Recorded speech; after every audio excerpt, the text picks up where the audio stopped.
नमस्ते नमस्कार साथियों, जय हिंद। बीपीएससी चौथे चरण की बहाली का मुद्दा जो है ये मुद्दा सुलझने का नाम नहीं ले रहा है।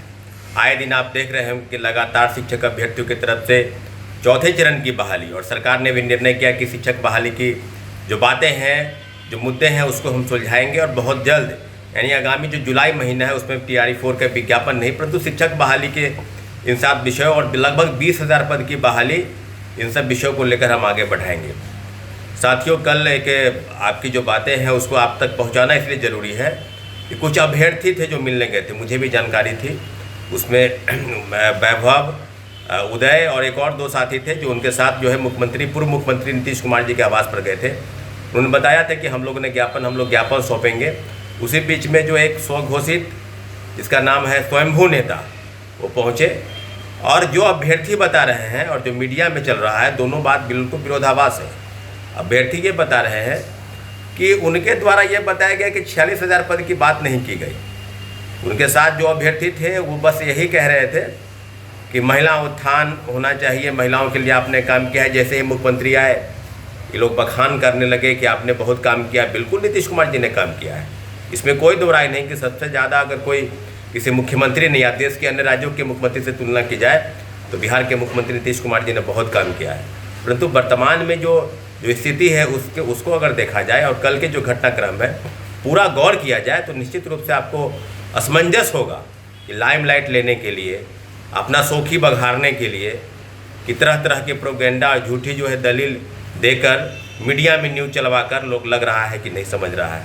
अरे अभ्यर्थी खुद बता रहे हैं, वैभव, उदय और एक और अभ्यर्थी जो खुद बता रहे थे इस तरह की बातें नहीं हुई। उन्होंने वीडियो बनाया है और बताया है कि इस तरह की बातें हुई ही नहीं। न ही 46,000 पद की बात हुई, न ही प्रीलिम्स और मेंस लेने की बात हुई।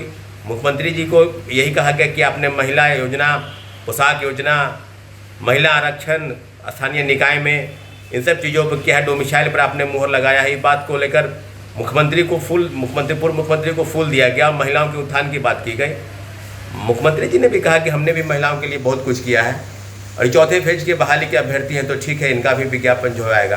परंतु जो मुख्य मुद्दा है वो मुद्दा से अभ्यर्थियों को भटकाया गया, गुमराह किया गया और सच जो बात है, इस बात को लेकर अभ्यर्थी बिल्कुल अचंभित हैं।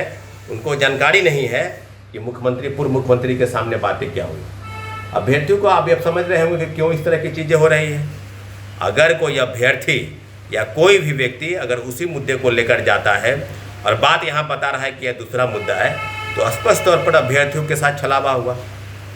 पूर्व मुख्यमंत्री के साथ फ़ोटो खिंचाकर और तमाम चैनलों पर चलाना कि TRE 4 को लेकर बात हुई, विज्ञापन को लेकर बात हुई, 46,000 पद को लेकर बात हुई, प्रीलिम्स और मेंस को लेकर बात हुई, तो इस तरह की कोई बातें नहीं हुई। अभ्यर्थी खुद बता रहे हैं, वहाँ जो वहाँ मौजूद थे 3-4 लोग खुद बता रहे हैं इस तरह की कभी बात ही नहीं हुई। तो कैसे मान लें, और कैसे जो मीडिया में जो न्यूज़ फैलाया जा रहा है कैसे अभ्यर्थी मान लें। तो इसलिए अभ्यर्थियों को मैं बार बार कह रहा हूँ कि जो आंदोलन अगर हो रहा है उसको भी गलत ठहराया गया। जो आंदोलन करने के लिए तो हम तो बोल ही रहे हैं, हम तो बार बार बोल रहे हैं कि चौथे चरण को लेकर अगर हम लोग नहीं कर पा रहे हैं तो हम लोग हट जाते हैं, मेरा पूरा टीम हट जाएगा। लेकिन चौथे चरण की बहाली को लेकर 46,000 पद की जो मांग है उस मांग को कम से कम सरकार तक ले जाए, सुलझाए उसको। अभ्यर्थियों द्वारा ये कहा गया कि आंदोलन करना है, आंदोलन कीजिए, तो उसने कहा कि नहीं, आंदोलन हम नहीं करेंगे।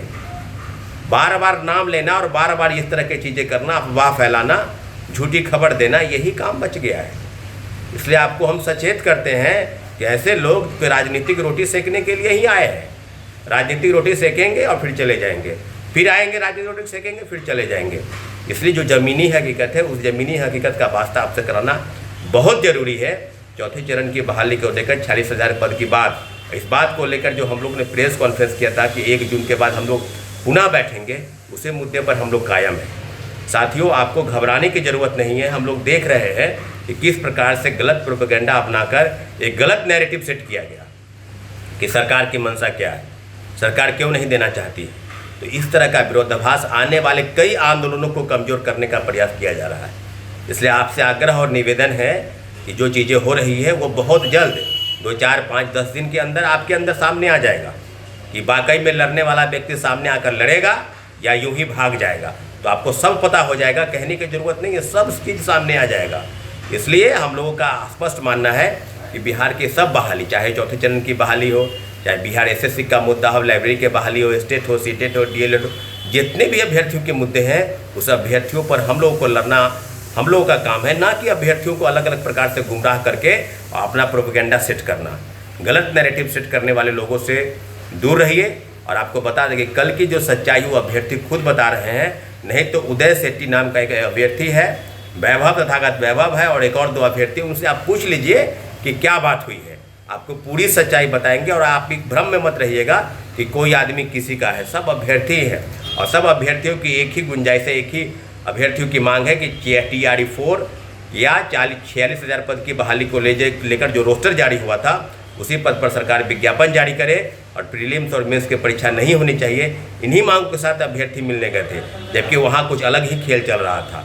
फ़ोटो खिंचवा लेने से और मीडिया में चला देने से किस तरह की चीज़ें, ऐसा कुछ नहीं है जैसा कि अभ्यर्थी बता रहे हैं साथियों। अब सच्चाई क्या है, गलत क्या है, इसका फैसला आपको 2, 4, 5 दिन, 10 दिन के अंदर पता चल जाएगा, क्योंकि लड़ने की ज़रूरत है। अगर व्यक्ति नहीं लड़ रहा है तो एक बात स्पष्ट है कि वो पीछे हट जाएगा। आपको बार बार बता रहे हैं कि राजनीतिक रोटी सेकना ही उसका एकमात्र उद्देश्य है। बहुत बहुत धन्यवाद।